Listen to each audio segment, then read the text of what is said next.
One plane, one bomb, one city. One plane, one bomb, one city. One plane, one bomb, one city. One plane, one bomb, one city. Fallout from atomic explosions. Every nuclear or thermonuclear bomb throws into the air a large cloud of radioactive particles. These man-made radioisotopes remain aloft for varying periods of time, but most of them eventually return to Earth. It is this return which is known as fallout.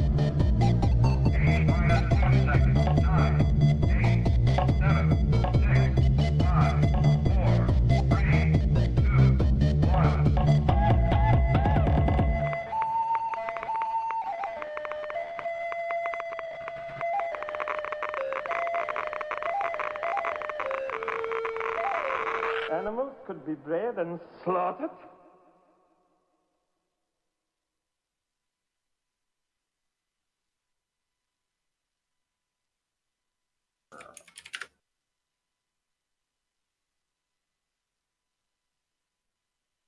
Debbie, I'm so... Ah, shit.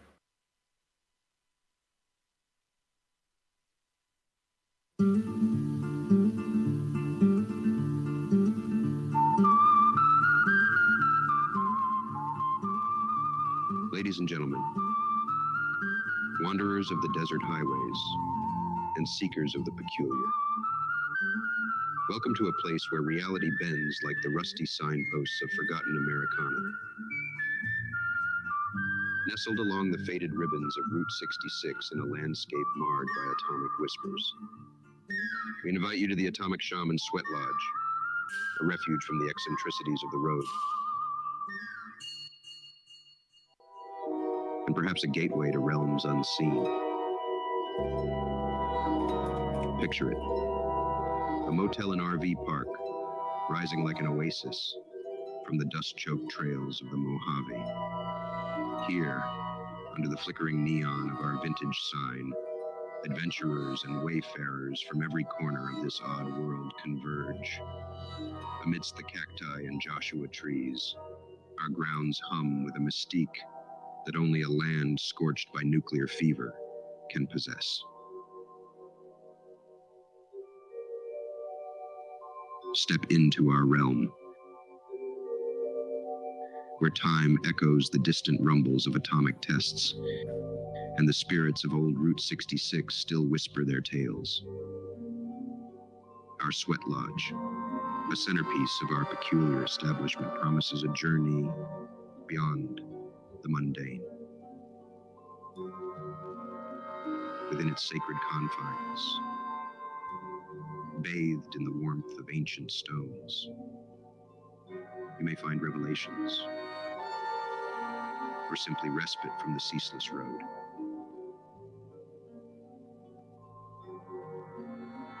So, fellow travelers, if you're seeking a break from the relentless sun, a glimpse into the curious mysteries of the desert, or merely a haven amidst the fallout of modernity, the Atomic Shaman Sweat Lodge beckons. Embrace the allure of the unknown.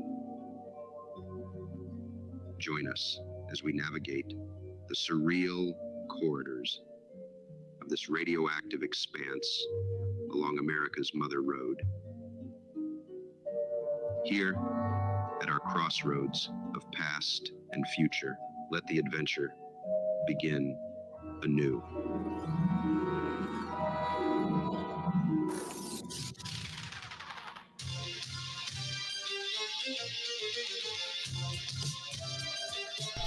All right, it's been another 2 weeks go by, and nobody believes the official narrative of the Charlie Kirk assassination.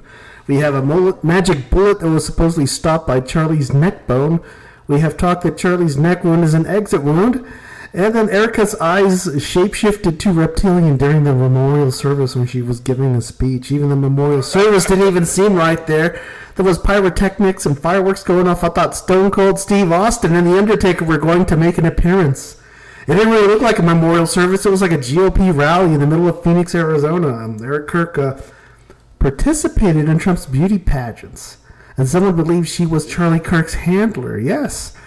Charlie Kirk's father is an architect from Chicago, and he designed Trump Tower. Now, people believe that Charlie Kirk was introduced by his wife through Donald Trump, because you can't start a career in politics if you don't have a trad wife and kids. That's true. So now there's talk that Anna Paulina Luna was saying that NBC was withholding a never-before-seen video that places Lee Harvey Oswald near Kennedy's limo at the exact moment of the assassination, which means he isn't the shooter. And now Trump claims that Tylenol causes autism and they can cure it. So I see this as a veiled threat. And if we stop making this podcast, it was because we were cured and I started cold approaching women at the gym. The term autist is now a slur, and we have to refer to those people as Tylenol Americans. I've heard. So a pregnant woman driven by TikTok fueled defiance lies in a ventilator. Her life and her unborn child's life hanging by a thread after a reckless Tylenol overdose to prove Trump wrong.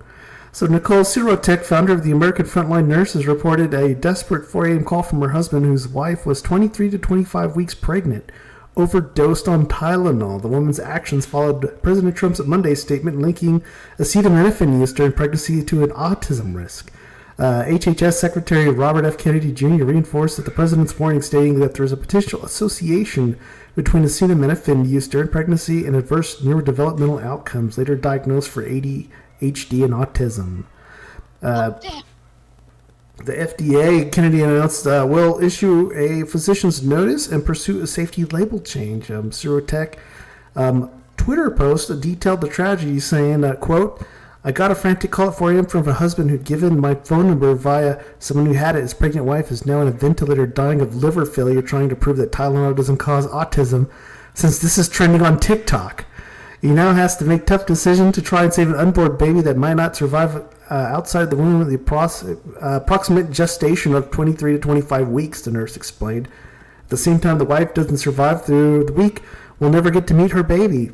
And this behavior is ridiculous because this woman hated Trump so much. Because of her Harvard study on Tylenol and autism, she ultimately killed herself by overdosing on Tylenol to try to prove Trump wrong. Her baby might not survive either, she continued. Her husband now may lose his entire family because of the craziness of a liberal woman who was chasing TikTok clout with Trump derangement syndrome. That's crazy. That's going to be in the, the MS whatever 5 or whatever in the future. Drunk derangement syndrome. Will she win the Darwin Award? I don't know if that's a Darwin Award. Oh, is that Darwin worthy? Well, I guess it. Well, that's usually if you destroy yourself. I don't know if you get it if you take someone out with you too. Oh, double points. Yeah, bonus points. Remember the original GTA? You could get a Garanga. California woman illegally registered her dog to vote and cast 2 ballots under the canine's name, according to officials. Laura Lee Urex, age 62, Costa Mesa, California, faces 5 felony charges, including perjury, procuring and offering a false or forged document to be filed, casting a ballot when not entitled to vote, and registering a non-existent person to vote, according to the Orange County District Attorney's Office. Urex submitted mail-in ballots under her dog's name, Maya June Urex, during 2021 gubernatorial recall election of the 2022 primary of the District Attorney's Office. The recall ballot was counted, but the primary ballot was rejected. The woman reported herself in October last year to the Orange County Register of Voters Office, but reported her to the District Attorney's Office. An investigation into the incident revealed that she posted about her dog's voting activity on social media. In January 2022, she posted a photo of her dog wearing the I voted sticker, posing with the ballot. In October last year, she posted a photo of the dog's collar to mail-in ballot addressed to the animal, saying that Maya has still received the ballot despite passing away. Maya is still getting her ballot, Urex wrote. So Urex faces a maximum sentence of 6 years in prison if convicted on all counts. Do these people understand how the law works?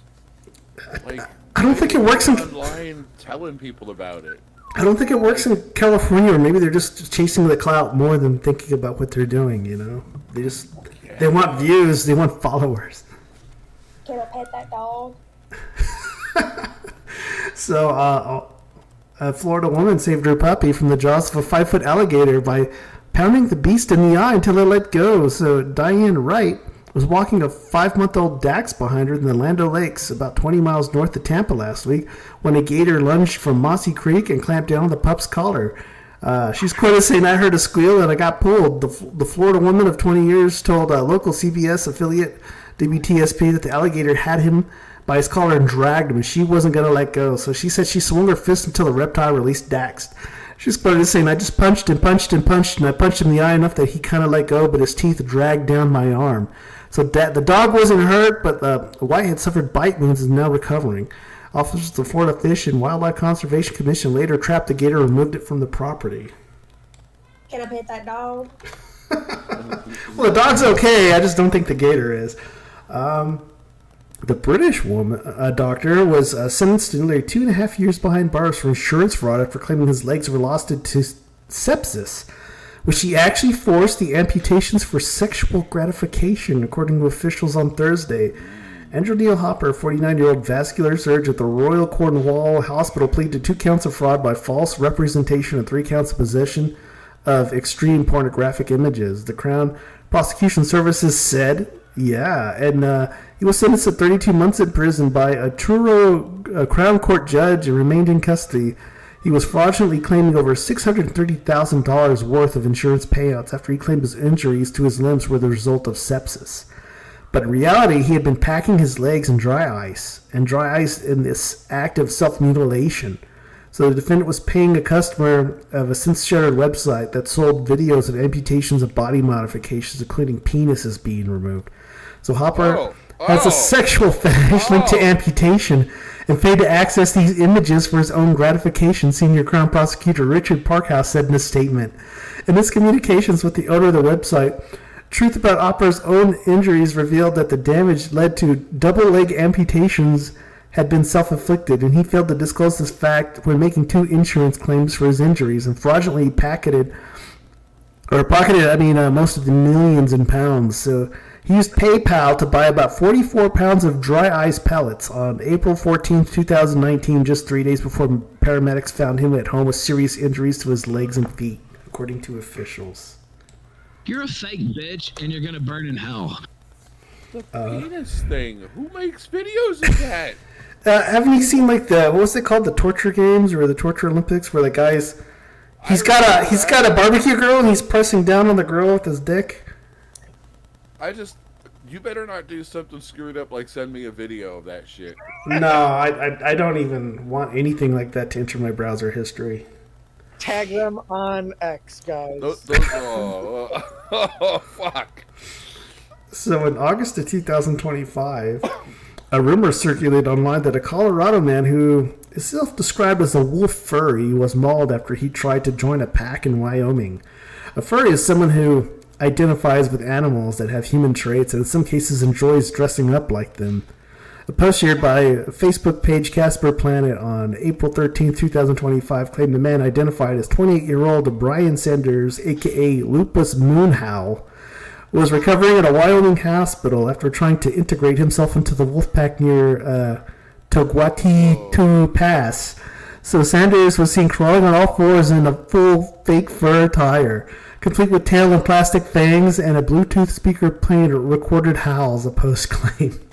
Citing Wyoming Conservation Services, witnesses said that he tossed raw hamburger meat at the wolf's direction as a gesture of friendship.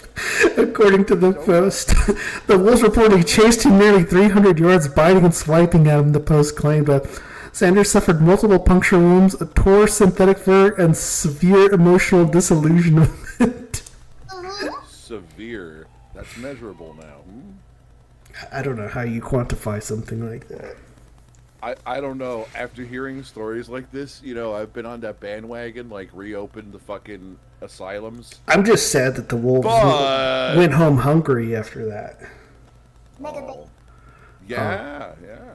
So, alleged Charlie Kirk assassin Tyler Robinson appeared to have a fixation on furries as well, while his live-in transgender boyfriend espoused support for President Joe Biden and joked about being mentally ill, according to the social media post linked to the pair. So Lance Twiggs, age 22, was a sparring pro gamer I wonder if he puts the gay a gamer. But Robinson's roommate appears to have made a comment in 2022 Reddit post stating, "We are riding with Biden on this glorious subreddit. Twigs, whose family appeared to be conservative Christians based in Utah, is transitioning from male to female and was in a relationship with the 22-year-old Robinson, Government Spencer Cox confirmed on Sunday." So the post was made on a jokey subreddit that was filled with sarcastic comments, and subsequent posts referred to former Republican primary candidate Jeb Bush, saying, "One day Jeb will be president and America will fully reform into a utopia."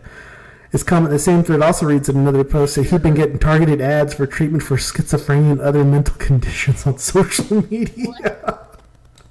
Oh, that's gay.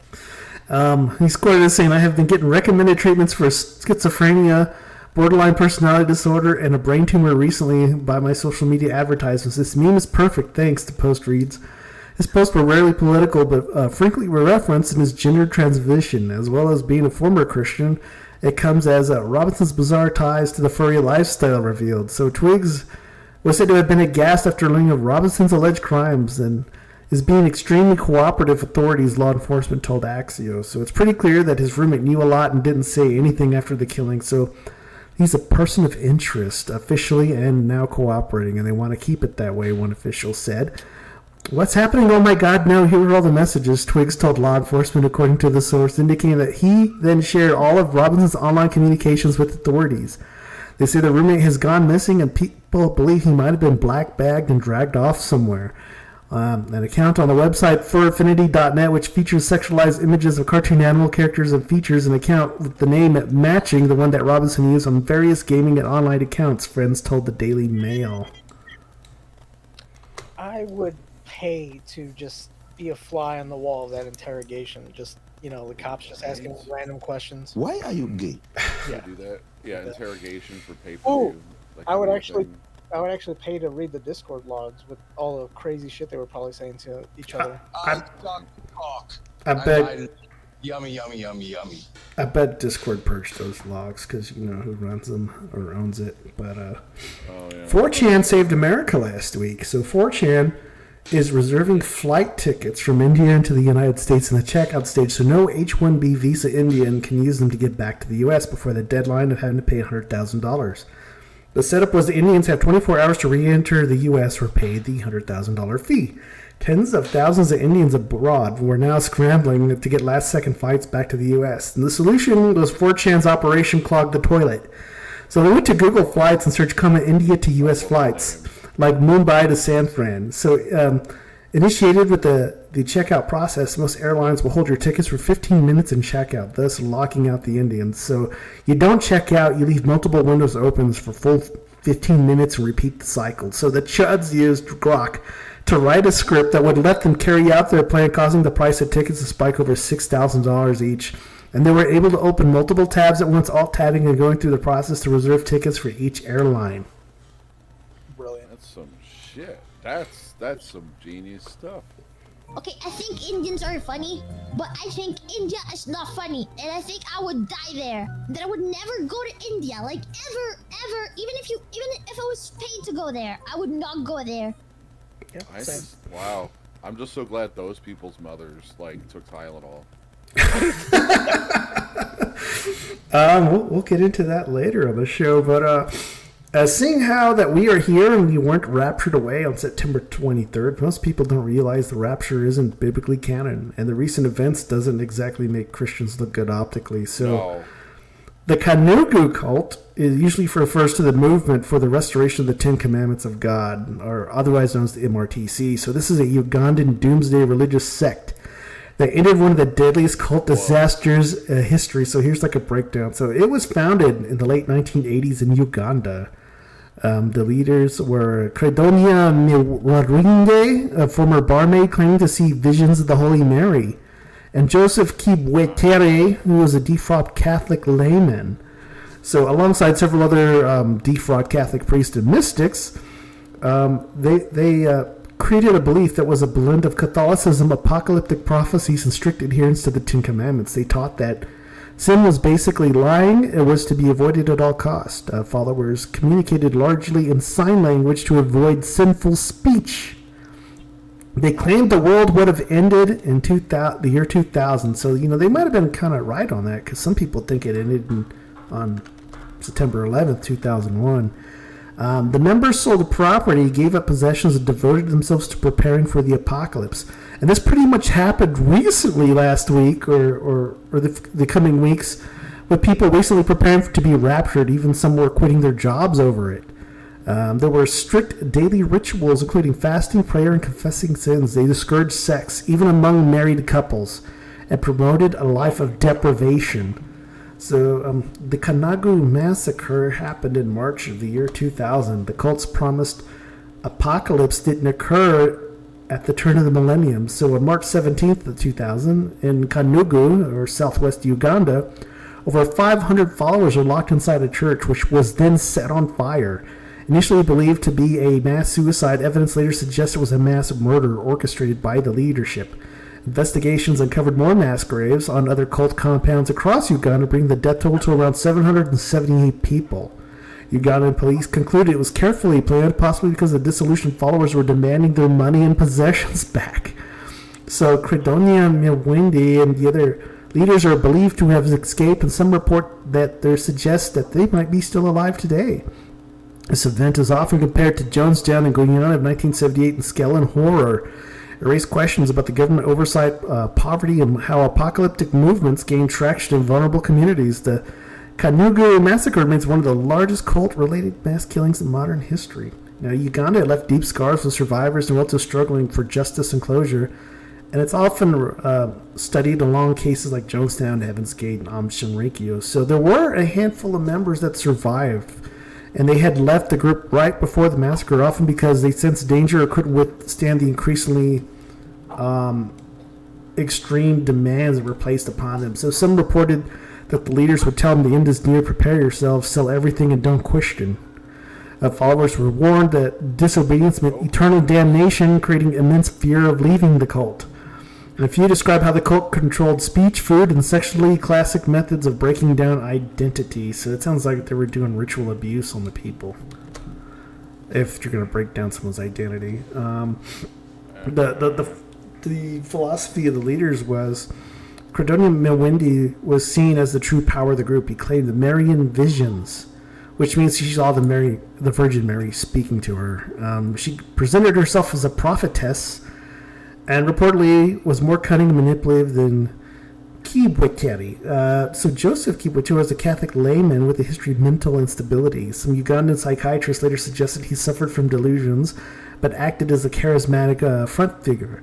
Leadership cadre include default Catholic priests who gave movement a sense of religious legitimacy, and they used psychological tactics like apocalyptic urgency, that the idea that the world was ending very soon. There were purity tests, so there was no sex, no lies, and extreme fasting. There was a fear of sin. Members believed breaking the rules, like speaking carelessly, would condemn them to hell. There was sacrificial giving, so followers handed over land, homes, and wealth. The massacre itself is thought to have been a cover-up for killing rather than genuine ritual suicide leaders, eliminating members who had been demanding restitution when promised apocalypse did not happen. So why it thrived in Uganda was, well, the religious landscape at the time. Uganda is deeply religious, with Catholicism, Angelicism, and indigenous beliefs intertwining. Apocalyptic movements can find fertile ground among people who are already attuned to visions, prophecy, and strict moral codes. Socioeconomic hardships, many members were poor farmers. The cult's promise of salvation, coupled with communal support, was appealing in the times of poverty and instability. Post-Idi Amin and civil strife in Uganda in the 1980s through 90s had endured dictatorship, war, and social upheaval, so people were searching for a certainty and a spiritual refuge. The government oversight issues was what authorities often ignored or underestimated fringe religious groups. The Kanugu set operated openly for years, even registering as an NGO without interference. The legacy in Uganda after the massacre was Uganda cracked down on unregistered religious groups, but splinter movements still exist today. So to many Ugandans, the Kanugu remains a warring of a blind faith gone wrong. And scholars see it as a case study how charismatic authority, apocalyptic beliefs, and social despair combined can cause catastrophic results. So, Beerjuice, could you tell us more about the leaders of this cult? I can try. I didn't get that far down that rabbit hole. But yeah, you'll be pleased to hear about them. That's for sure. So Credonia Morinda was born July 30th, 1952. Yeah, she died or disappeared in that little fire thing you're talking about. Uh, let's see. So, she grew up with a father that was a farmer and Catholic.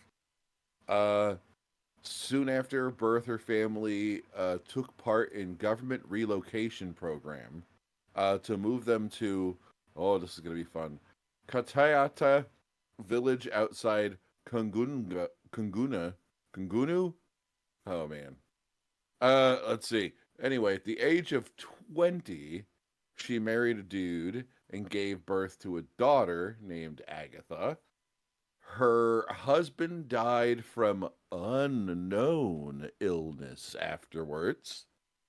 And then she moved in with one of her brothers. She gets married again. Her next husband died soon after the marriage. And and it's the other thing. I'm like, the reporting, I guess there's no official cause of death, but people are blaming AIDS. Right. Her third husband, that's right, thrice now,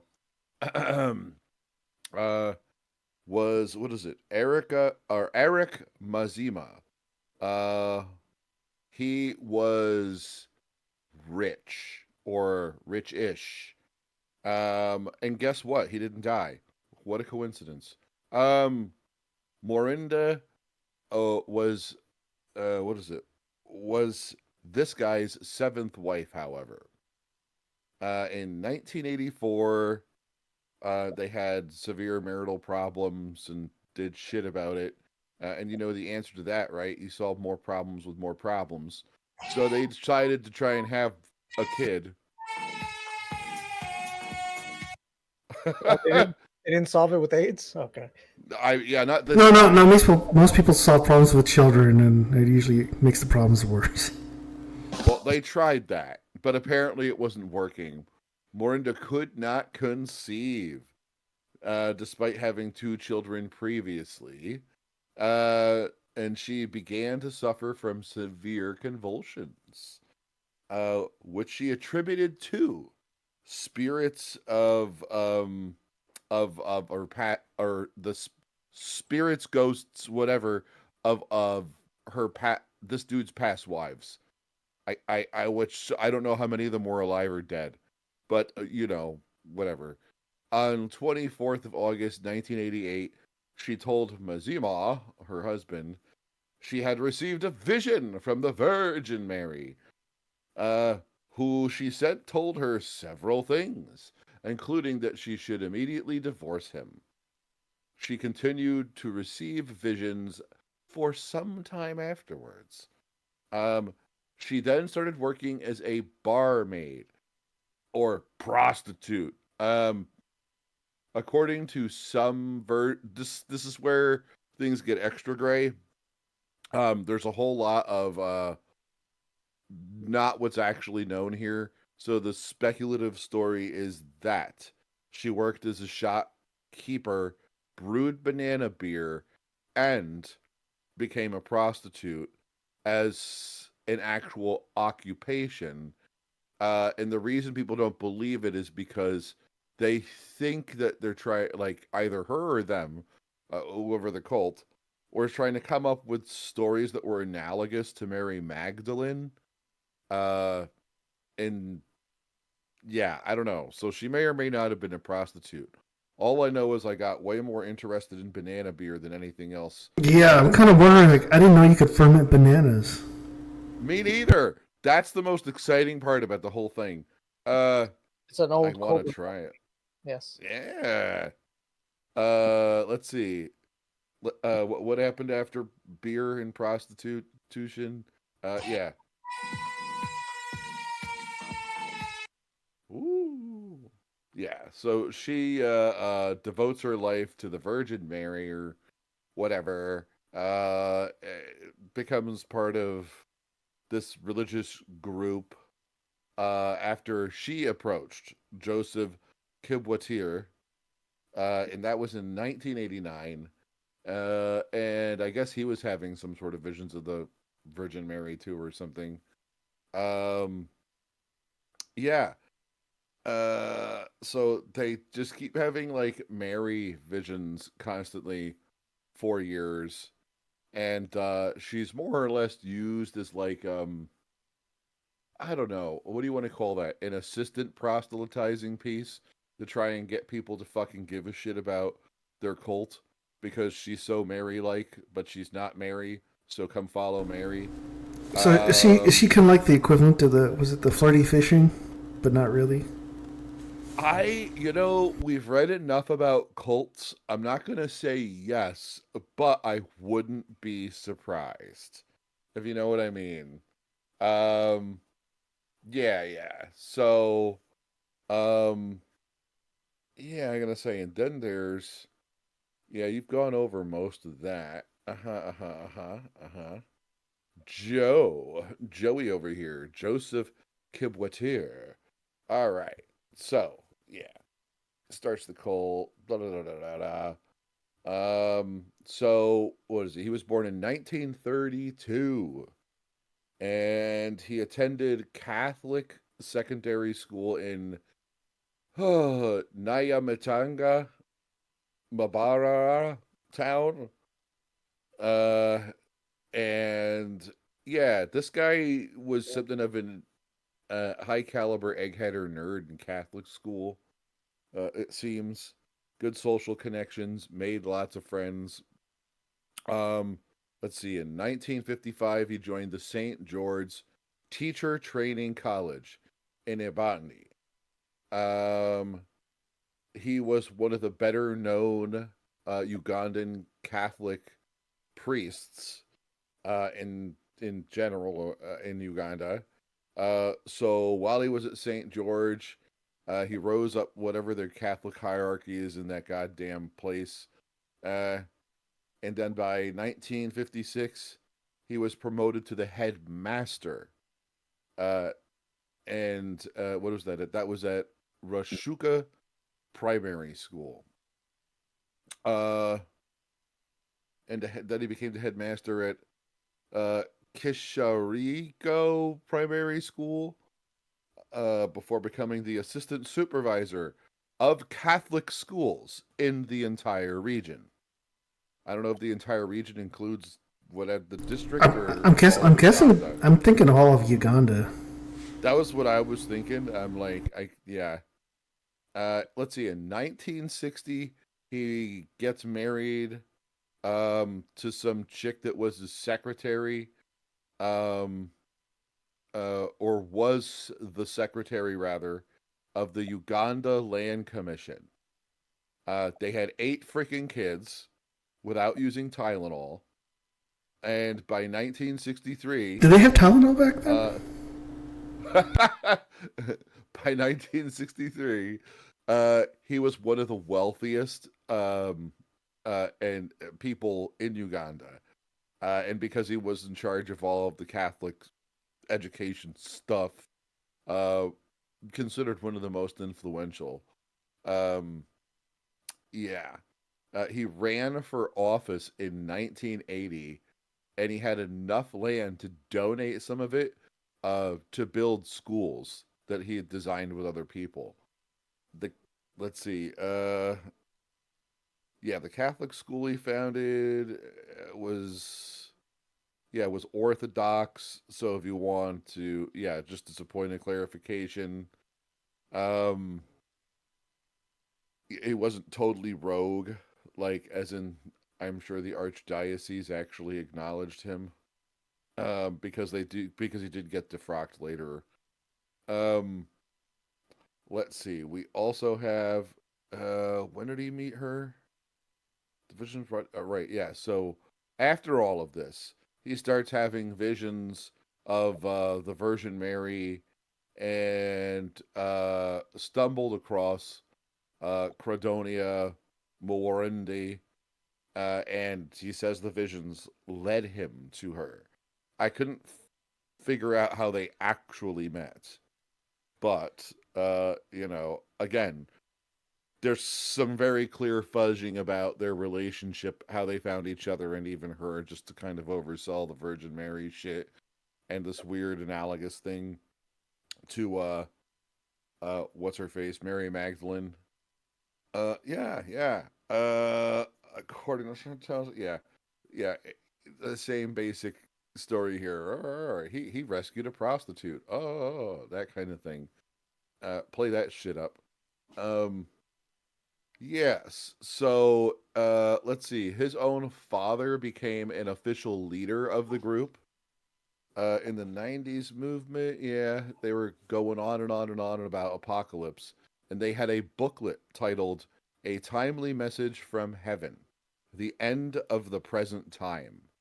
I did not get a chance to go look at that booklet like I normally would. Yeah, because I'm kind of interested in the graphics and how well they put it together. Right? Yeah, that would normally be the thing I pull up in my research and be like, hey, did you guys? So I guess this whole movement was led by 6 women and 6 men that were appointed as official leaders to mimic the 12 apostles, but the 6 and 6 thing was supposed to be some, I guess, like harmonious equilibrium relative to the original 12 apostles or something. But then how does that work if the Mary Magdalene person isn't the 13th? Whatever. I'm not, you know what? Moving on. I thought Rufus was the 13th apostle, according to the movie Dogma. Dude, that's right. Yeah, so the group declared doomsday dates several times. Not just the one time. I do not have the dates. Is that just about it? Yeah. So yeah, it builds up after all this, and 2000 comes around and nothing happens, and there's tons of fire. I did, however, discover, in preparation for the end times, so that they could have whatever big-ass party they needed to set themselves on fire, they began slaughtering tons of cattle and buying massive amounts of Coca-Cola. I wasn't able to find out how much Coca-Cola. All I know is that Uganda loves Coca-Cola, and I had no idea. Based? Right? I think there's some cults that do think of it as a sacrament or something. This isn't the first time I've heard Coca-Cola brought up in a religious manner. Yeah. But that was it. It was all supposed to be used as part of their big feast before the death or whatever. Or before the end of the world sort of thing. I know BBC had some reporting on there. But either way, it was known that this guy, Joseph, was being treated for bipolar disorder. And then what was it? Someone wrote a book in 2009 about the whole thing called Ghosts of Kanugu, which I found several references to. So that looks like the authoritative book on, like, the entire crazy story, if you want to go find that.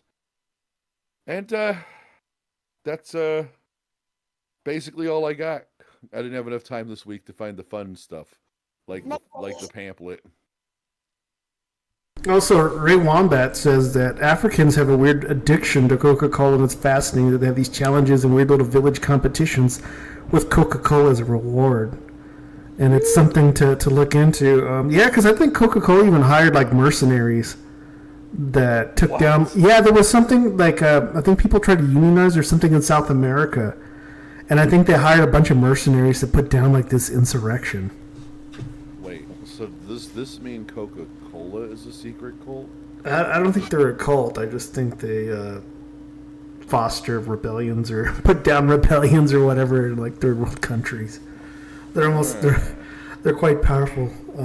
Someone says Coke mixes well with Adonko, which I don't know what that is. It may be a type of drug or maybe hallucinogen that Wahed Rex put down. So don't drink too much Colt or Coca-Cola, or you might be anti-colted. Is that the moral of the story? So originally, people were wondering why we're talking about this cult, and it's well, we try to get a former cult member interviewed on the show, and I talked to her husband to see if she would be down for an interview, because two years ago she was down to do an interview piece after we covered the cult that she escaped from, but she was expecting a child at the time, so like the timing was off. But now she wants nothing to do with the cult or the church, even though they're finally prosecuting her pastors. So just because she doesn't want to do an interview doesn't mean we can't find someone in Tucson. So I'm going to have to do some research, try to put out a bulletin or something to try to get former members of the Tucson area that survived or escaped that cult, and we'll try to get them on and interview them instead. But speaking of stocking up on Tylenol, you can support the AI efforts of Van Rollington at Patreon at /VanRollington.com. You can also support our tribe at Ko-fi.com/Atomic Shaman Sweat Lodge. You can gain access to my Discord and meet others that enjoy true crime, the paranormal, cryptids, and weird news. You can also support us on Streamlabs.com/Atomic Shaman Sweat Lodge /tip. PayPal at PayPal.me/Atomic Shaman. BuyMeACoffee.com at /Atomic Shaman.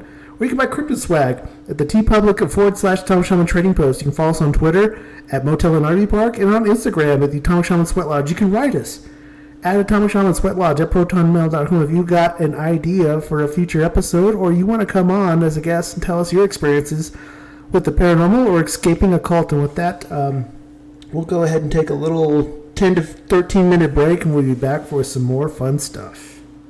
Where'd you get that bag of red pills?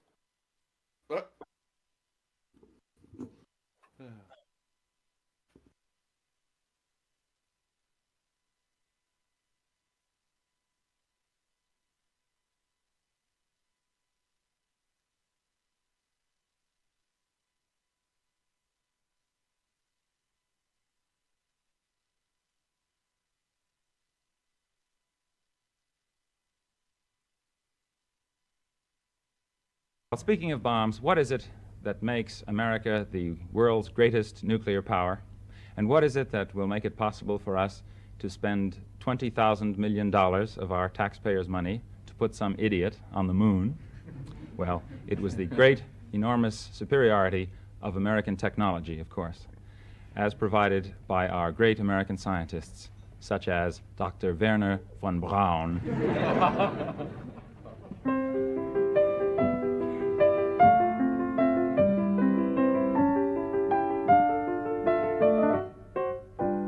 Gather round while I sing you of Werner von Braun, a man whose allegiance is ruled by expedience. Call him a Nazi, he won't even frown. Nazi schmazi, says Werner von Braun. Don't say that he's hypocritical, say rather that he's apolitical. Once the rockets are up, who cares where they come down? That's not my department, says Werner von Braun. Some have harsh words for this man of renown, but some think our attitude should be one of gratitude, like the widows and cripples in old London town, who owe their large pensions to Werner von Braun. You too may be a big hero once you've learned to count backwards to 0. In German or English, I know how to count down. And I'm learning Chinese, says Werner von Braun.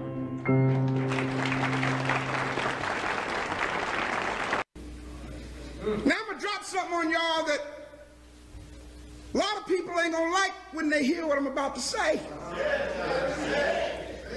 But there's a man who these people convinced us was a madman. Wow. These people that I'm talking about told us that this man was a satanic agent. He was a mass murderer. And we believed it because they said so. Everybody Everybody say this: when you control literature, you control what people think. These illegitimate people called Jews convinced the world that a man named Adolf Hitler was a madman. And we all grew up understanding that Hitler was a tyrant, that he was a madman. But I'm going to be honest with you. After doing some research on this, I found out, and this is my opinion, that it was these liars and deceivers that Adolf Hitler was trying to cleanse the world of. That's just my little humble opinion. Now let me take you to school right for a minute here. If you look at the, first of all, the swastika comes back to us from ancient Egypt, 10,000 years BC. And if you look at the swastika, what you will see, 4 squares. Representing 90-degree angles. You multiply 4 times 90. You come up with a perfect circle of 360 degrees, which represents the sun. God's about to bring the whole house down, ladies and gentlemen. These bunch of sex trafficking mongrels are about to be exposed. These bunch of pedophiles in Hollywood are going to be exposed for who they are.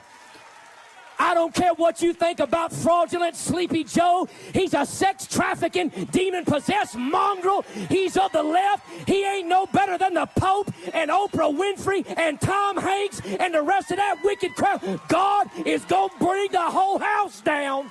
I said he's going to bring the whole house down.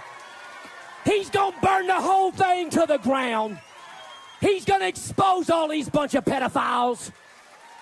I'm telling you, he's going to expose Kamala Harris for the Jezebel demon that she is.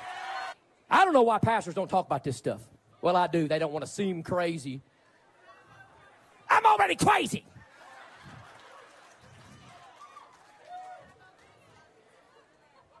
People like, do you really think it's that much of an epidemic? Do you honestly believe, how am I going to get some more crazy? Do you honestly believe, Pastor Locke, that the military uncovered tunnels beneath the Capitol building and beneath the White House and in the Five-Fingered Lakes? Do you really believe that they found kids? Yeah, both live ones and dead ones. And if you disagree with that, and if you try to discount that, and if you try to cover that, and if you try to keep that on the DL, you're just as complicit as Hunter Biden and the rest of them bunch of crack-smoking perverts. God's going to put a cancer in the butthole. God's going to put a cancer in the butthole of every sodomite. Every sodomite's butthole will get cancer in the butthole. It'll burn and burn and burn. They won't be able to sit down because of the burning in their butthole. He can't sit down. He's got a burning in his butthole. He's got a fire. He's got a flame coming out of his butthole. God's going to have a flame coming out of your butthole. You're going to have a flame coming out of your butthole. If you thought that AIDS was bad, you ain't seen nothing yet until you see the flaming butthole. Your butthole will be flaming, and you will not be able to sit down until you have a flame coming out of your butthole. And there'll be people walking around all over America with flames coming out of their butthole. And everyone who takes it up the rear, everyone who has a penis injected in his butthole, when that penis comes out, the flame will start burning, because ain't nobody gonna stick no penis in that flame. That flame will be an eternal flame coming out of the butthole of every sodomite. Flame coming out of the butthole, flame coming out of your butt. That man pulls that penis out of you, a flame is going to come out, and nobody will ever stick a penis in your butthole again because it will be on fire. You ain't seen nothing till you see the flame coming out of T.D. Jake's butt. Lightning bug got a flame coming out of his butt, and all flames shooting out of their behinds. You're going to see the power of God's flame of fire is going to come out their butthole. There was a young man in Calvary. His name was Ben. And I was running a youth group. I was there for a few years. And he was a nice kid, but he was one of those kids that was always he's a real smart aleck. Was a bright kid, which didn't help things, right? Made him more dangerous. And we were outside one day at youth group, and he was just trying to push my buttons, and he was just, kind of not taking the Lord serious. And I walked over to him, and I went, bam! I punched him in the chest as hard as I crumpled the kid. I just crumpled him. And I leaned over and I said, Ben, when are you going to stop playing games with God? I led that man to the Lord right there. There's times that might be needed. You just battered me. Step back. And you're using... Good morning, everyone. My name is Pastor Dr. Martin Semper. I'm here in the capacity as the chairman of the National Task Force Against Homosexuality in Uganda. We are making legislation to make sure that sodomy and homosexuality never sees the light of legality in this land of the Pearl of Africa. I've taken time to do a little research to know what homosexuals do in the privacy of their bedroom. One of the things they do is called anal leaking, where a man's anus is leaked like this by the other person, like ice cream. And then what happens, even poo-poo comes out. The other one poo-poo's out, and then they eat the poo-poo. The other one they do is they have a sex practice called fisting, where they insert their hand into the other man's hand, and it goes into the anus all the way. And it is so painful, they have to take drugs, but they enjoy it. Now, if we have any children, please step out. This is a parental guidance moment. That child can be moved out. So I've done research. This is what they do. Number one, you can see a man here having sucked the other person's rectum, and the other person is poo-pooing, and this one is eating the poo-poo all over the place. Tell me, when you have a law against homosexuality, do you say, except eating poo-poo? I mean, look at this guy sincerely. Bishop. Stagafulaizaha. Hajat. We do not want this sickness. This is sick, and it's therefore deviant. We do not want it. Now, they start off by touching each other's genitals and smelling each other. Then this one smears the poo-poo all over the other person's face. As if that is not enough, he puts the hand deeper. As Africans, we want to ask Barack Obama to explain to us, is this what he wants to bring to Africa as a human right, to eat the poo-poo of our children? This woman has come with a problem. One of her hands is shorter than the other.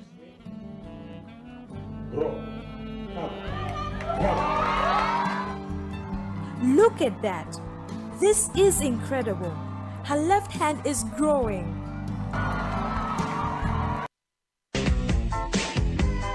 Mormon Jesus. Mormon Jesus. Mormon Jesus. Mormon Jesus. Long ago, a spirit child on one of these planets was conceived through an unidentified God. His God is one named Elohim. Elohim was conceived. This spirit child was later born to human parents near a mysterious star called Mormon Jesus. Mormons believed in Mormon Jesus. Through obedience to Mormon Jesus, he was elevated to godhood as Mormon Jesus. The Mormon teaching in death and resurrection, endless sex, all by the God of Mormonism and his wife produced billions of sons for the devil and a billion tons of children. The sons for the Mormon deep of a great heavenly beating to desire destiny to have sex with Elohim's eldest son, Lucifer, his brother, Mormon Jesus. Elohim's son, Mormon Jesus, approved the proposal of the Mormon Jesus. Savior of the planet Earth would be Mormon Jesus. Early Mormon prophets taught that Elohim, one of his wives, gave it to Adam to start to lie again. Have sex with the Virgin in order to provide Mormon Jesus with the Indians, Mary Martha and Mary Magdalene. Of these wives, at least 3 wives produced at least 1 billion Israelites. The Jesus of Mormonism, Mormon Jesus,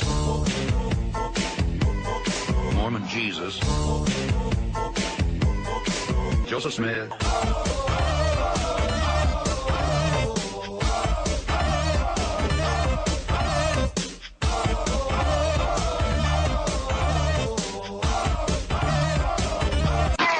Mormon time.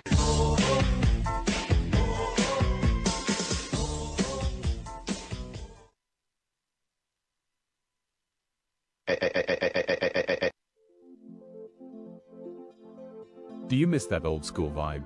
Mad Scribe magazine is dedicated to reviving the classic gaming and pop culture experience. Inside every issue, you'll find exclusive interviews with some of the biggest names in tabletop gaming. There are game reviews, adventures, indie comics, cosplay pinups, short stories, and a whole lot of attitude. It's like a love letter to your weird, geeky youth. Grab a copy in print or PDF wherever books are sold. Mad Scribe magazine, old school heart, new school hustle. With Mad Scribe, every issue is a critical success. Gucci gang, Gucci gang, Gucci gang, Gucci gang, Gucci gang, Gucci gang, Gucci gang. Heard you guys like eating Tide Pods. I should be here to tell you that's wrong. Not that I blame you all anyways. I'm such a snack, wouldn't you say? Are you a targeted individual? Have you had a paranormal encounter, or are the victim of an unregulated government experiment and would like to share your story with us? Would you like to send us some fan mail or a hate-filled rant? Do you have an idea for a future episode or wish to send a complaint to HR? Email us at atomicshaman@protonmail.com. Like, share, subscribe and be sure to check the notification bell. Follow the Atomic Shaman on Twitter at Motel and RV Park. Listen to Paranormal Green Text Stories on Atomic Shaman TTS on YouTube. Catch the live streams of Atomic Shaman Sweat Lodge only on Rumble.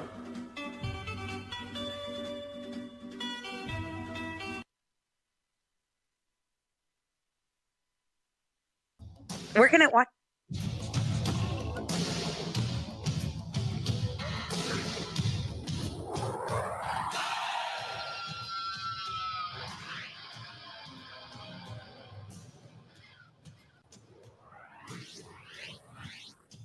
All right, and we're back. Hey, we got Emma. We haven't seen you in a while. Sorry, I had to mute myself. Yeah, I've been handling life. We're about to have our 100 episode next show, and I'll be live streaming from a haunted location. Ooh. So do you have any like? You guys want to do it at a haunted location? Did you guys pick one yet? Oh yeah, it's gonna be a haunted hotel in a mining town. Ooh. Yeah, you're the Mala. Got any tips for that? Yeah, I was about to say, you got any like tips? Because I was thinking about opening up a Psalms 23 if there's any bad stuff, and then maybe doing what's it called, the Chaplet of Divine Mercy to try to get the ghost to pass to the other side, which might ruin tourism. I have a few palms too that I know that I'll send your way. Okay. I'm pretty sure I have them saved. Okay. That are pretty good. I'm going to set up a camera in the hotel room and see if we can see any movement, or I don't know if that'll happen, but it's a ghost of a prostitute, as that's all I know so far. And sometimes sometimes she would deliver foot service. So they say that sometimes you would see like the ghost would flip up the bottom side of the mattress to lift up the blankets so she could massage Pete. And they actually captured it on camera before, so I'll set that up, see if I can capture like this ghost moving the bed sheets or something around where the foot would be. Ooh, playing footsie with a ghost? That sounds interesting. All I know, it would be awesome if he came back with a ghost fucked me story. Yeah, like I got a haunted hand job or something. Yeah.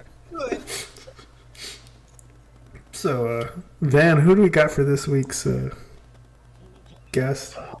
Well, he's gonna come to spiritly cleanse us from all our fucking degenerate fucking conversations right now. Well, hello, my beautiful little bundles of interdimensional energy. This is Pastor Joel Osteen coming to you on the Lord's dime from the only place holier than Lakewood Church, the Atomic Shaman Sweat Lodge.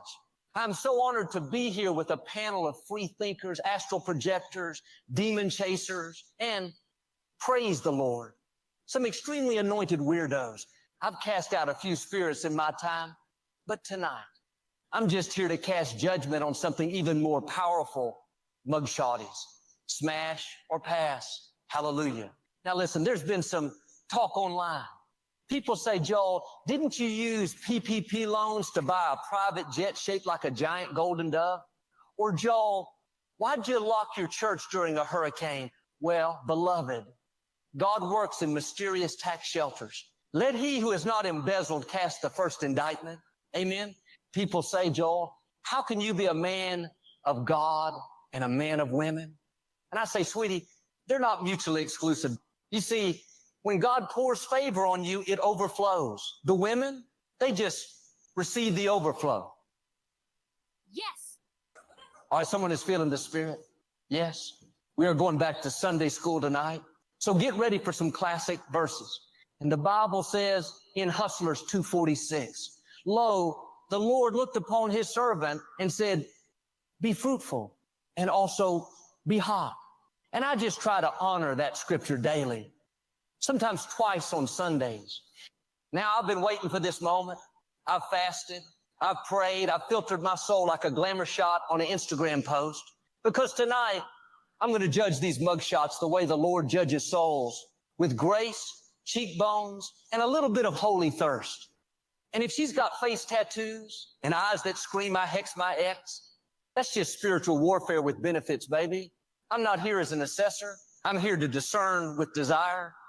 And always remember, you might be broken, bruised, or booked for domestic battery, but if Joel swipes right on your mugshot, you are fearfully and wonderfully smashed.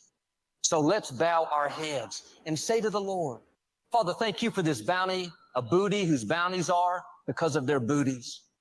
Amen. And let's fucking go. Yeah, let's fucking go. That reminds me, there's a place in Hong Kong you can go to pay someone to hex your ex. Yeah, there's a place in Hong Kong. I saw it on Instagram being was advertised this week. I thought that was super I'm not sure how. Yeah, I was like, that's a real deal. Like, I just saw that like on my Instagram feed like a few days ago. So, Emma, are you aware of Joel Osteen?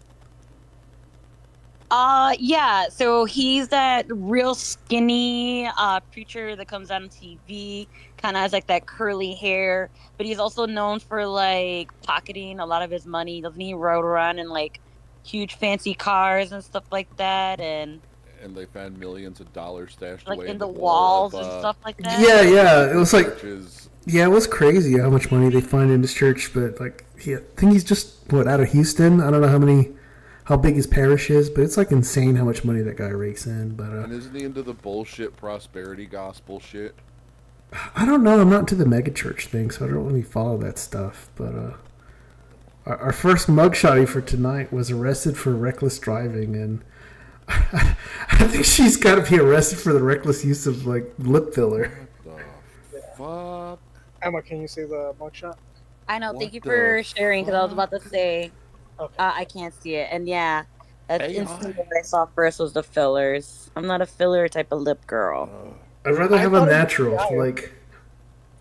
Dude, it's crazy because AI generates more realistic looking people. That's true. That is true. I don't know if she's worse off or better than Laura Loomer. You know, that's the real thing. You know, Laura Loomer's vagina smells like moldy bread. How would you even know that? Do you have the source for that? Andy Worski. Somebody who tried to fuck her, I guess. What? Wow. What? You know. Look it up. It's true. Oh, God.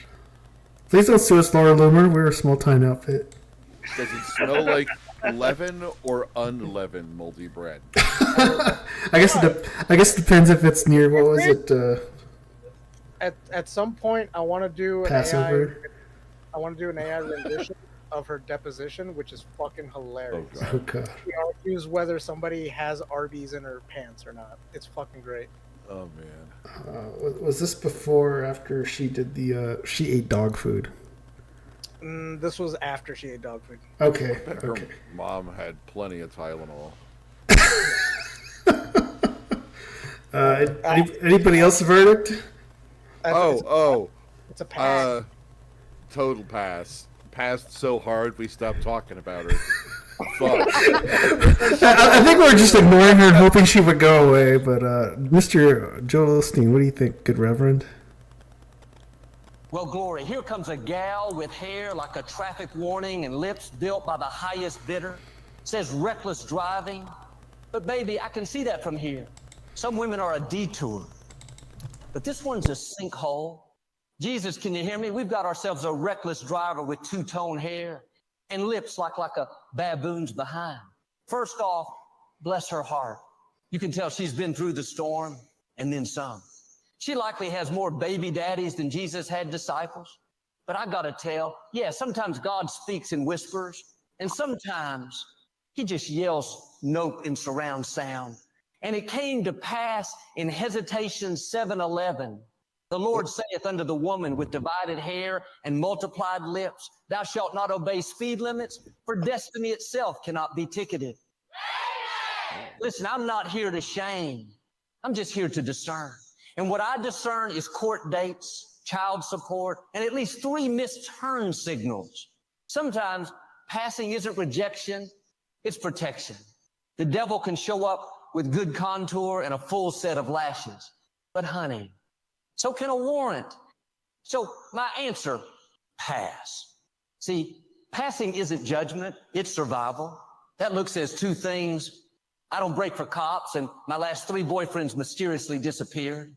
I'm not about to be number 4, but I'm still praying she finds Jesus, a good lawyer, and maybe a safer Uber ride next time. All right, our second I love the fact that I feel like we're getting a sermon every time. I feel like we're learning from this too. It's like being in church, but for the wrong reasons. I know. Our next bugshot for tonight was arrested for a DWI, and I think I'd give her a chance. She looks cute. She looks like a down hyena for a good time. She looks like she wants to be trouble, but there's a 0 commitment level for sort of thing there. Yeah, I'll smash it. She ain't ugly. 100%. I'd smash this little thing. Emma's silent. She's amazed by her beauty. No, sorry. My sister came over because we're grilling in the back. I do like her. I think she's cute. I would do it. Smash. Smash. Did the sister have an opinion too, or she? Mola smash. Now we're in balls deep of cheese minutes of work right now. Oh, okay. Are you doing like carne asada right now, or? Hell yeah, buddy! Okay. Some carne asada. We did some salmon. We did some Polishes, some hamburgers. We're getting down. Damn, that sounds great. The guys on the podcast. Dude. Say hi to the podcast. Hi, and my sister. I wish I could be there. No, they don't. All right, I'm so jealous. Mr. Olstein, bring us back. Yeah, bring us back. Tell me what I need to know. WI, but somehow still looking like the Lord's favorite passenger. She's got that bad decisions, but great stories glow. You know, the Bible says joy comes in the morning, but beloved, this one looks like joy came at last call and took the wheel. And in Temptations 3:11, the Lord said, though she swerves, her beauty shall not. For favor often rides shotgun. Now some folks will say, Joel, stay away from this boozer. But the spirits around me and the spirits in her glass whisper to me something different, something about redemption, something about forgiveness and foreplay and forgiveness. Add up to 8 inches of the Lord's gift inside of her. She might have failed the field sobriety, but she's passing the eye test with flying colors. So yes, beloved, I'm smashing in the name of outreach, obviously. May her future be brighter than those squad car headlights, and may her license someday be as clean as my conscience ain't. Man, I'm going to be quoting Temptations 3:11 there. Our next mugshot, was arrested for assault. This is family violence. So she probably got into it with the sibling, and she's looking pretty cute. And she doesn't have any marks on her, so it looks like she could hold her own, you know. I would smash. Yeah, that all jives. I'm with you. Yeah, this looks like a pretty clear hit. And a looker. Yeah, I'll smash. Same. I think she's cute. Her hair, the hair little bump. It's like more cushion when she's down there. Oh yeah, I like that's functional, isn't it? Yeah, the roll out of bed look is good. I'll smash. Oh, he likes that. Yes. He likes his joy in the morning. Yeah, the disheveled look always wins me over. Joel, what do you think? Well, Glory, this one's got assault, family violence stamped across her file like a sermon title. No one wants to preach. But look at that face, calm as communion wine and just as likely to spill. You know, some women break hearts. This one breaks plates at Thanksgiving. And somehow, I'm still intrigued. And in the book of Trailer Park 5:27, the word declared, beware the beauty with quick hands, for her slap is fierce, but her gaze redeemeth. Listen, we're all works in progress. Some folks crochet. Some folks watch football instead of coming to church. And some folks throw hands at Thanksgiving. Doesn't mean the Lord can't use them. And as for Brother Joel here, I'm feeling called to a very hands-on ministry. A hands-on approach to her salvation. Because the only hands she needs to throw in the future is up in the air praising Jesus and wildly behind her head when I give her the Austin healing touch. Sure, she might have a temper, but so did Moses. And last I checked, he still parted waters and hearts. So yes, I'm smashing, not because it's safe, but because sometimes destiny's a little dangerous. May her anger find peace, her charges get dropped, and her next fight be for love, preferably with me. Nice. Trailer Parks 5:27. Remember that. All right. Our next mugshotty was arrested for domestic violence, and you can tell by the image she's looking up. She's probably shorter than 5 feet. Yeah, you can tell. That was the first thing I noticed. I was like, she's not like upward, like with the tilt of the camera. The camera's above her. What the fuck? What is that shit on the middle of her head? Is that a wart? It's like the flash is so overblown. Yeah, the lighting's just coming down on her. Her chin looks like damaged, so it looks like she took an uppercut. Yeah. I zoomed in. There's something on that chin there. She got a beating. Or, whatever the fuck. I'm sorry. I can't smash it. I think she's too dangerous. I was gonna say, whatever it is in the middle of her forehead, I can't stop looking at it. I'm trying to look at her face, but I can only stare at the thing. I think that's the part of her that didn't have any makeup on her. Like, it might have, there's some glare. Just bothering me. So, That's why she woke up pissed in the morning. She had a pimple on her fucking head. Oh, I hope that's just a pimple. All right, it's but bothering me too much. Short Queen, smash. Everybody good? Okay. Emma? Did Emma go? Probably back at the barbecue. Oh, she's filling up her plate. Okay. I thought I put my input. It's like hard to tell because it's like an overblown photo, and like her roots could be from like dying or whatever. She's cute. She's cute. I was smashed. All right, Joel, what do you think? Well, praise be. Arrested for loving just a little too rough, I'd say. This child of God is giving me Sunday school angel vibes with a shot of Saturday night temper. And look at her. She's tiny, dainty little thing. You can tell she's one of those mini Mexicans who view you as a giant, an offspring of the Nephilim, a little Latina who needs to lean down so she may hear the word of the Lord, a pint-sized princess who has forgot the greatest kingdom is that of God's. She only has to repent. Danger comes in small packages. Beloved, sometimes the Lord hides a thunderstorm in a 5-foot frame. And in the book of Torah 4:11, the Lord proclaimed, though she be little, she be mighty, and whosoever underestimateth shall catch hands. Now some see the charge and run, but the Spirit says lean in. Redemption doesn't always come gentle. Sometimes it comes 5 feet tall with perfect eyeliner and a swing like David at Goliath. And you know what? When she's looking up at you like that, it's equal parts warning and invitation. The kind of danger that keeps prayer life strong. So yes, I'm smashing. Carefully, prayerfully. Helmet of salvation firmly fastened. May she heal, may her temper find peace. But until then, Brother Joel volunteers as tribute. Oh. I've changed my mind. I will take a chance on her now. I want her to find redemption. There you go. I'm glad. That's charitable. It's a miracle. It's a miracle. Our next mugshot was arrested for possession of manufacturing with intent to resell and possession of drug paraphernalia. Dude, this girl is an artist. Fuck no. She didn't commit a crime. She's just good at making things out of glass. I guess, but I'm just... Alright, I grew up in the woods. I'm a hillbilly. I know white trash when I see it. This bitch...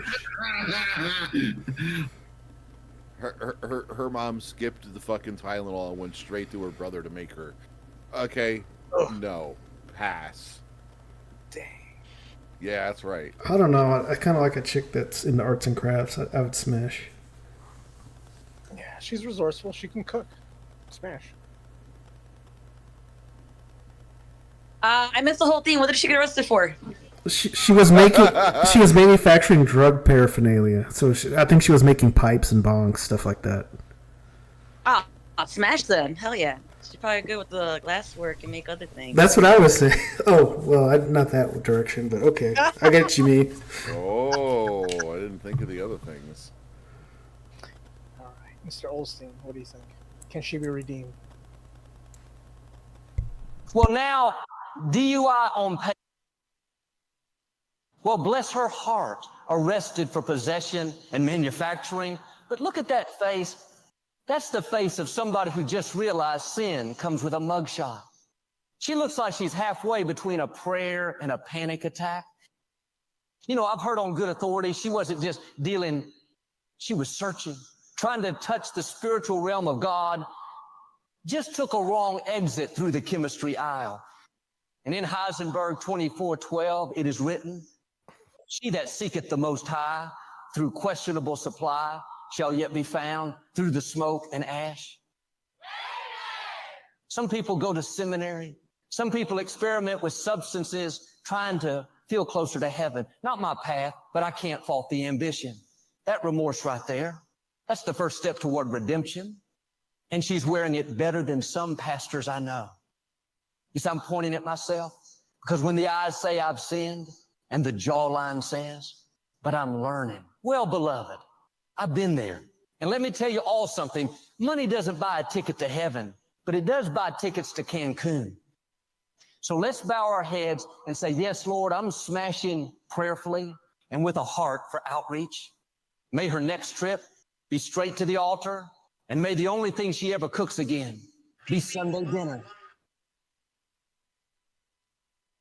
Heisenberg 24:12. I might have to join his church. I want to see a copy of his Bible. Yeah, our next mugshotty for tonight was arrested for a DUI, which is nothing bad. I just wish we didn't have this stupid what's it called, watermark over her face. I think it detracts from her, but she's still attractive. You can tell. It does. Dude, she looks like someone straight out of a catalog. This isn't easy. Yeah, she looks like a cheerleader. Like, yeah, smash. What are you, gay? Hit it. I would say you skinny that ass. That's right. That's an easy one. I'd wear her jeans. Oh. And Emma, you would like to smash her. No, I would pass on her. Yeah, I was about to What? say she's the white girls. But Yeah, she's a little too blonde, blue-eyed. She's a little smug with that smirk. She's oh, damn. I didn't know you were so prejudiced. No, Oh, man. I do like my fairness. You know, she doesn't do it for me. That's all. Oh, I got you. I got a Your full pigtails rainbow of colors and like spit. She just doesn't do it for me. Ah, too vanilla. All right, Mr. Olstein, what do you think? Well, now, DUI on paper, but Aryan Angel in the frame. She's got that quiet kind of beauty that makes a man his sermon notes and his seatbelt. The good book says resist temptation, but temptation's looking back at me with those blue eyes right now, and I'm about to fail gloriously. Somebody's going to say, Pastor Joel, she should have taken the bus. Sweetheart, have you seen the bus after dark? I'd rather trust her behind a wheel than half those night routes. That was survival, not sin. And in Shambhala 1488, the Lord spoke, blue are her eyes, which are an ocean of love that will bring forth many children to fight back the darkness engulfing our world. Protect her from the Pharisees and their hordes of beasts. I've noticed that scripture is a little too on the nose. People ask, Joel, you'd risk a commandment for her? Sweetheart, looking at that mugshot, I might risk 2 or 4 extra after. This very moment, I'm mentally negotiating with Moses, because when a burning bush calls your name, it's hard not to resist. Sometimes the spirit is willing, but the pastor is weak. That's the kind of grace you don't just preach about, you volunteer for. So yes, I'm smashing. Right now, I'm just thankful the Lord makes beautiful mistakes and still forgives repeat offenders and pastors who don't resist enough. All right, our next mugshot for tonight was also arrested for DUI, but something tells me she likes Frozen too much. You know, I think she's like embraced the cold touch of undeath. I don't think she has a pulse, man. Look how pale she is. Her lips are like blue because she's not even breathing. Well, it's not the paleness even that bothers me. If you look at how blotchy her motherfucking skin is, it's like fucking a zombie, right? Like, what? You think she's like a really bad alcoholic? No, I think she does meth too. That's probably why she's got the splotches on her skin. I'll tell you one thing though, with alcohol, all alcoholics, their eyes sunk in like that sometimes. So. Oh, you think she's an alcoholic? I just thought she just doesn't sleep. I'll put it this way: her milk's about to spoil. I may as well take a sip before it turns. Yeah, I'll just, I'll be done with it afterwards. Mega based. Who knows? Another couple months, it could be over. Wall. But I would smash though before she hits the wall. Yeah, that's what I'm saying. All right. Everybody went. Joel, what do you think? Well, bless my spirit. DUI in the headline, but a face that could stop a pastor mid-verse. She's stunning, but I'll admit there's something swirling behind those ice blue eyes. Part of me thinks she's an angel on a heavenly choir. But part of me thinks this is where the horror movie soundtrack kicks in. You see, sometimes temptation doesn't just knock, it floats 3 inches above the welcome mat. And in Conjuring 4:44, the Lord saith, approach beauty with prayer, for angels may dwell within. But so may slutty stowaways. Now some men would run, but beloved, I'm not some men, I'm Joel. And Joel knows the Lord didn't give him courage just for staff meetings. She may not be fully responsible for her actions or that body if there's a little spiritual hitchhiker riding shotgun. That's why I'm willing to step in, oil in hand, scripture loaded, ready to heal. And you best believe the type of oil I'm using was recommended by my good friend Diddy. That's right. They get freaky. I'm talking closed door, lights low, prayer, meeting, the kind where the neighbors just hear tongues and think we're moving furniture around. So yes, I'm smashing. I'll cast out whatever's not of the Lord and keep whatever is. May she find sobriety, salvation, and a safe ride home next time. And may I find forgiveness, because my pants have been possessed and floated off about 30 seconds ago, and my hands are already anointed with Jerkin's body lotion. And I feel I'm about to baptize the front row of my audience. Well, don't baptize them too much with that, Jerkin. Oh, great. Our next mugshot, he was arrested for possession of drug paraphernalia, possession of cocaine, possession of fentanyl, and possession of cannabis. I'm going to say no. Not because of just the fentanyl, but that's not a girl you bring home because she will clog the drain. Like, you take her to the B&B. Oh, yeah, I'm just like, I'm thinking, I don't even have a problem with all this. It's like, something about her face reminds me of people I've had arguments with. Yeah, so whatever. I guess I'll hold a grudge and say pass. Yeah, curly hair doesn't do it for me. I don't know why.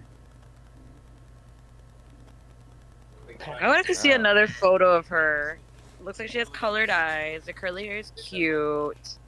A little bit of a pout lip, but it's like too blown out of a photo. I can't really judge. What did she get arrested for? Possession of drug paraphernalia, cocaine, fentanyl, and cannabis. Ooh, I'll take a pass. That means she'd probably be fucking with all that stuff too, so no. See, we can't just have, the mug shots go and get done up. They have to come as they are, I guess. But no, I'll take a pass. All right. Mr. Osteen, what do you think? Well, now, possession of everything but common sense. Cocaine, fentanyl, cannabis. Girl, you are a pharmacy with breast. She's beautiful, sure, but beauty can be a Trojan horse for chaos. And those curls and features? The true test will be if she is a fan of Kanye West. And I can't shake this feeling like she's been reading books that glow when you open them. You know the vibe, Kabbalah bracelets, crystals, maybe a pet snake named Lady Gaga. And in Shekel 6:17, the Lord declared, beware the neighbor who subverts and infests thy houses of study while standing in the dark. Beware, for weeds grow quiet before they choke the garden, corrupting seeds into witchcraft and self-destruction. I'm a man of hope, but I'm also a man who's seen enough fake hate crimes to know to just keep walking. She's the type that would offer me a tea that opens my third eye. And next thing I know, I'm floating above Houston wondering how I lost my wallet and my soul. So with love, I'm passing. May she find true light instead of counterfeit mysticism or the denial of Jesus Christ as the Savior. May her supply dry up, and may her next possession be of the Holy Spirit, not half a cartel starter kit. Shekel 6:17. All right, our next mugshotty for tonight was arrested for causing grievous bodily harm with intent. She got into argument with a friend on a night out and glassed her, so she hit her friend with a glass bottle cup, causing her to be hospitalized. This happened in England. And if this happened in Houston, if this happened in Houston, I would have been like, holy shit, that looks like my sister-in-law. Well, I was confused. I was like, grievous. Shouldn't that be like aggravated? No, that's the British. Sense. Yeah, the British. Fucking assholes. They call fucking fries chips. They call rock stones. They call fucking aggravated grievous queers. Fuck the English. I'm not fucking her. She looks like she got fucking, like baboon lips with that goddamn bullshit in her anyway. Yeah, no, it's a pass. Emma? It's a pass for her. Okay. Yeah. I hope so. Okay, Mr. Osteen. Well, now, grievous bodily harm with intent. That's not just a slap fight. Beloved, that's bottle breaking, ER, visiting energy. I'm into a little holy chaos now and then, but you've got to bring more than a 7.5 vibe if you're swinging glassware. She's got some beauty, sure, but let's be honest, she's mid. 7.5 is generous, I'd say. The good book says, count the cost before you build the house. And if I'm signing up for stitches, I need at least an 8 and up. And as it says in Austin 3:13, it is written, flirt not with fury, unless thou art certain the return is worth the risk. For broken glass brings broken peace. I love a woman with a little fire, but this is Molotov cocktail energy in a wine glass. I'm seeing hospital bills, restraining orders, and me explaining to Deacon Bob why I showed up Sunday with butterfly stitches. Sometimes wisdom is knowing when your curiosity isn't worth the copay. So with love, I'm passing. May she channel that fire into therapy and not tequila. May her next fight be for inner peace. And may the next man who tries to flirt remember to wear safety goggles.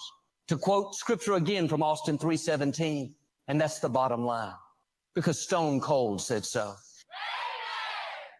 That's right. And if you don't know the Book of Austin, you can go fuck yourself. All right. So our final mugshot for tonight was arrested for public intoxication. That one smashed, without a doubt. Oh, she's a looker. Yes. It's a great way to end the segment. This is a good way to, yes, thank you. Yes, it's a definite smash. She's got like a confidence, like it's very something about that. Yeah, something about. She's gonna walk right up and crank it. She ain't gonna fucking. Yeah. She's not gonna be shy about it, man. She's gonna let you know what she wants. I like it. Let's go. Did Emma want to go? I'm assuming a smash. Emma's gotta, right? Come on. She's over there eating tacos and barbecue. God damn.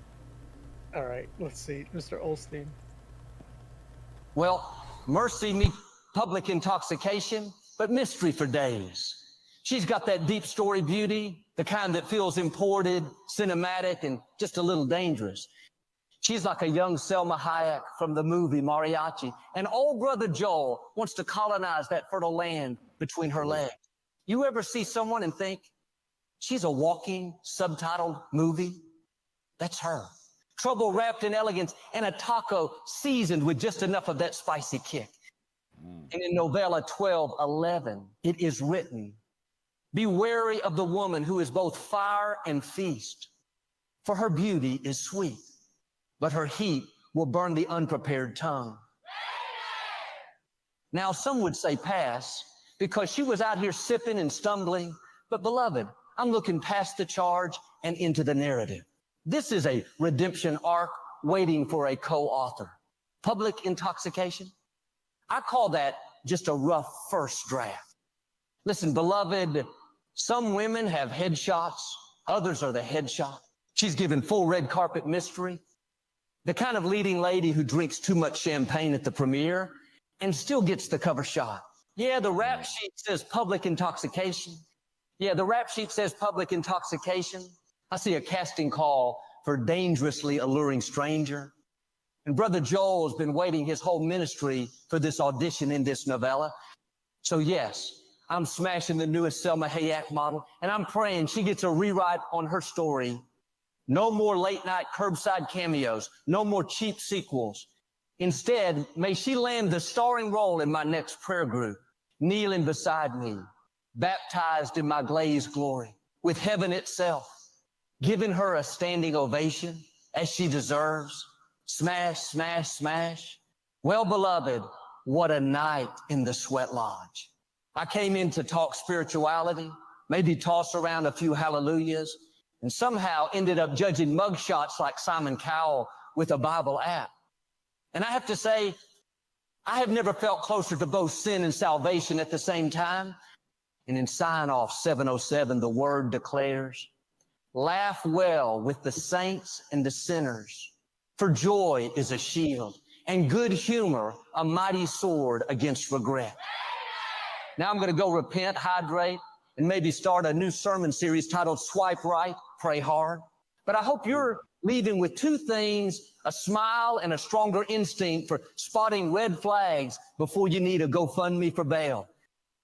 Until next time, keep your faith high, your discernment higher, and remember, temptation may look good in a mugshot, but grace looks better on your life. God bless y'all. Well, I will swipe right and pray hard. Yeah, that's quite the wholesome ending. Smash that last one. Oh, yeah. There we go. Okay, so, Beer Juice, we got some poll data. Naturally, we have 3 polls. We asked, who do you believe killed Charlie Kirk? 27.8% said MK Ultra transgender. 38.9% said Mossad/Israel. 0% said rogue Mormon agents. And 33.3% said neo-Marxists. Yeah, here's my summary of the situation. Jews. Well, it's starting to look like that maybe Erica did it because she had the most to gain. And she doesn't look like she's in mourning at all. She's doing a whole bunch of talk shows and public speaking events, and she's smiling, You don't see her in mourning at all, or her eyes don't look like her mascara's running. It's really weird, man. Is she a good shot? Is that what I'm hearing? No. Some people think that either one of the cameras that was on him had a hidden gun in it, or that his lapel mic was targeted to explode. So there's a whole sorts of crazy theories. Others are saying that the blood pouring out of his neck was an exit wound, not the entrance wound. I know somebody who says that he's still alive on Epstein's Island somewhere. I doubt it. I don't know. He looked pretty dead after he I like my old man thinks that Trump killed him, and I'm just all like, okay, so you believe that Trump killed him, but you're not willing to believe that the government looked the other way on 9/11? Like, come on now. Yeah, among others. Yeah, I feel like whatever it was, this was like a great distraction from something else. Like we were looking one way instead of another. Does your old man think the Gulf of Tonkin was fake? Like, come on. No, he doesn't even know about that. Let me tell you about the lesson. Oh my God! You know what? I'm just gonna skip. There you go. Oh, we also asked, have you ever tried summoning a demon? 0% said yes, and nothing happened. 9.1% said yes, and it was a problem. 63.6% said no, I had friends. And then 27.3% said, does Labubu count? Yeah, it's pretty funny that someone actually answered that. But this question came about because someone on 4chan was wanting instructions on how to summon a demon. And everybody's like, why would you want to do that? Like, that's fucking retarded. Like, you're going to bring bad stuff onto yourself if you don't know what you're doing. Yeah, do you know what a demon is? Quite a clarification. Do you want to form an attachment that's very difficult to break? Oh, man. We also asked, no one is buying the Charlie Kirk official narrative. Was his security team compromised? 18.2% said, no, just negligent. 36.4% said, yes, by Israeli ties. 18.2% said, no, just incompetent. And 27.3% said, take your meds, schizos. Yeah, a lot of people were blaming his security team because they didn't do a sweep of the area where the shooter was at. So they were expecting someone to attack him, but like from the audience, not from the distance. What it's being told. And someone on Twitter made a thread about the Schaefer group, which is his personal security team and their ties to Israeli assets, and then former Marines and Special Forces units. Well, for me, it's all like he's a C-level celebrity. So you wouldn't really think that anybody would fucking try to kill him. Yeah. Yeah, you're right. When I think about the security around him, I'm usually thinking that's probably for people that break out in fights near him, not shooters. Yeah, him and Milo Yiannopoulos, I think they probably would have the same amount of security. Yeah. Yeah, you're not wrong. So you don't. So that's what I'm saying. I wanted to know where you guys stand on this. Did you guys think he was still alive? Do you guys think it's staged? Do you think it's built up? I think he's dead. I don't think it was AI, even though some people were trying to say it was AI, because they're so desensitized to violence that when they see real violence, they don't know how to process it. Because I've seen lots of people killed. Yeah. Well, I was you about know to what say. it looks like. I was about to say with theater and like, I don't know. I don't know. I'm on the verge of thinking this might have been stage. I don't know. It looks pretty. It could be very convincing if it was staged. Like the way his shirt moves and everything, I wouldn't put it past it. I'm also on the spectrum thinking that he was starting to go against Israel and didn't want to comply with them. Oh man, So those are my only two things that I think. I think it could be staged or Israel killed them. Those are my two realms. Emma's been J-pilled. Oh shit! Oh shit! The masses are waking up. Now I believe no. in the story he was killed by a gay furry. I'm willing to die on that hill because it's pushing us in the right direction. Yeah, I was gonna say I haven't met a single person that's actually seen what a bullet can do. Think that it. Yeah, because people were saying that. Yeah, like a lot of people saying that round should have went out the back of his neck and didn't hit the people behind him, so they think that's a miracle. Not necessarily. That's like I was gonna say if they used a hollow point, it would have fragmented. Well, even without the hollow point, I don't know what the trajectory is at, but I mean, if it's hitting the vertebrae dead center, it's dense enough that Look, there is one provable fact that it's moved people towards the JQ. This woman is based. What the fuck? Yeah. Okay, what about all the blood? What do you guys think about the blood? Don't you think there should have been more blood? You don't think that's proper blood? Well, if you hit an artery, there's going to be arterial spraying, so you'll have a mist.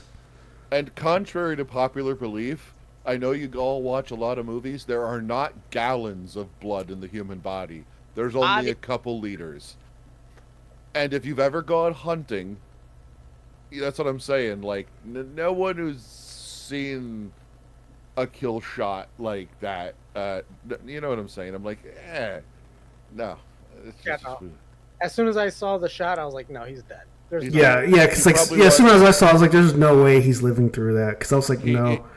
He was conscious at best for 4 seconds afterwards, and the whole time he probably didn't even feel any pain. Because like even if he survived, he would have been a vegetable. That was pretty much my, belief before they announced. Okay, he, whatever. You know.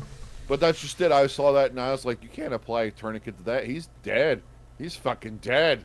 Like oh man. But I think people are gonna get more radicalized because he was like one of those trying to prevent radicalization on the left and the right. He was a bit of a gatekeeper, and now that he's gone, people are going to get more radical. So it might have been strategic to like divide people more. I do like that meme Maybe. of the chat. Absolutely. Going up to the fucking NPC and he's all like, "You don't understand. He was the moderate." Yeah, because people keep saying he was an extremist. It's like, no, that guy was a moderate. He was not extreme. Yeah, that guy was the gay. Like, he was literally the dam before it breaks. With that, we're pretty much at the end of our show. Van, do you have anything you want to put out? I should be doing Destination Unknown this week, possibly Tuesday or Wednesday. I should be working on a few projects. The one with Ricky Doo. Oh, nice. We'll be working on some documentaries, so I'll be working with him, and maybe we can get him on the show to plug his shit. And I have a couple scripts for some AI stuff that I need to sit down and actually do, but work is killing me. So and I'm in the middle of waiting for like a better job opportunity. I'm waiting to hear back from HR, so I don't know if that's going to change my hours or what, but it's going to be a quality of life increase. It's almost doubling my current salary. This man is a gift to us all. Beer Juice, do you want to let the people know about your recent promotion within your organization? Oh yeah. I'm gonna be a master soon and an officer. Look at me, free and accepted. I'm a brother to our founding fathers, George Washington, Ben Franklin, and on and on.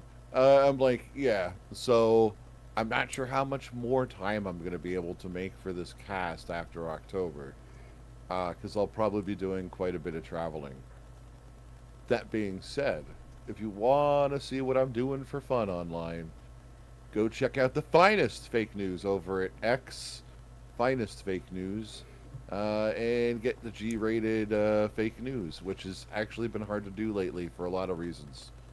Just Tylenol and everything. And then if you want to see the adult version of my fake shit, the beer juice is up over at Substack, and other than that, go visit your local free and accepted Masonic lodge. Emma, did you want to put out anything? Did you have anything you're working on? Me? No, I'm not working on anything besides helping out at home. Doing limpias or? I've been doing my self limpia and family limpias. I've definitely been doing that. I've been doing my own limpias on myself. And I did one on my daughter. I need one on my mom because my mom just had knee surgery. So I've been helping her out around the house. I pretty much have an altar built, but I haven't set it up because I was swapping out desks. The desk I got for my computer is too small, and I was like, that'll be perfect for an altar. And then now I have like a larger desk. I just haven't swapped them out yet, so I'm working on that right now in private. Nice. Make sure you cleanse it before you use it. Okay. Oh yeah. I'll have to think about that. Remember that. And with that, well, I'll go ahead and play us out.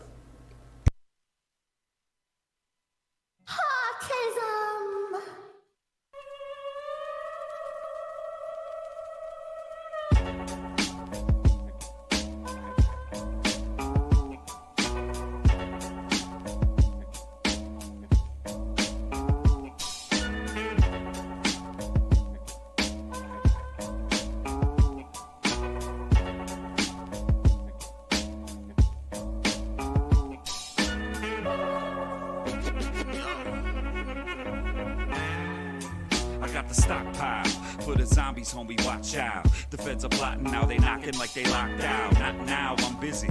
Your door get knocked down, drop trout, showing y'all the proper way to rock out. I know how this go, looking through the crystal. Everybody hates me and it's every day the list grows. Beat around the bush, yeah. I learned to tiptoe and stand against an army, plugging barrels with the pick rows. Look at who they follow, look at who you follow. If you want me, you can find me at the bottom of the bottle, in the corner of the room or on the moon like Apollo. For fuck's sake, the earth is not flat, it's hollow, and there's Nazis in it. Shit, if that's true, you're probably gonna find me in it. Vibing while we fry Hasidics, ashes in the sky's the limit. I'm just rhyming with it. This is my demented mind, and y'all just climbed up in it. Every now and then I can get retarded. People nowadays just getting me started. You don't like it, you can beg my pardon. Come and watch the world burn at my party. Every now and then I can get retarded. People nowadays just getting me started. You don't like it, you can beg my pardon. Come and watch the world burn at my party. Coming proper with the grammar, you bet I know who they is. But recognizing patterns nowadays is fucking dangerous. Just ask Trevor Noah, he could tell your heads are rolling. It's bloody paradise like a bunch of dead Samoans. Join me on the balcony, you niggas gotta see this shit. I crossed the line like fucking Trump in North Korea, bitch, yo. LA's on fire, won't somebody get the chief on the wire? Nope. Cause don't nobody care. I fucking love the smell of burning plastic in the air. I give not a fuck. I found the first mosque and shot it up. Rolled down the window in the truck and yelled Muhammad sucks. Ooh, I'm so edgy I just cut myself. Bitch, I never leave a damn crib if I could fuck myself. Call me all them names, go ahead, it's the basics. I drop these bars and hit the bar up in the spaceship. Every now and then I can get retarded. People nowadays just getting me started. You don't like it, you can beg my pardon. Come and watch the world burn at my party. Every now and then I can get retarded. People nowadays just getting me started. You don't like it, you can beg my pardon. Come and watch the world burn at my party.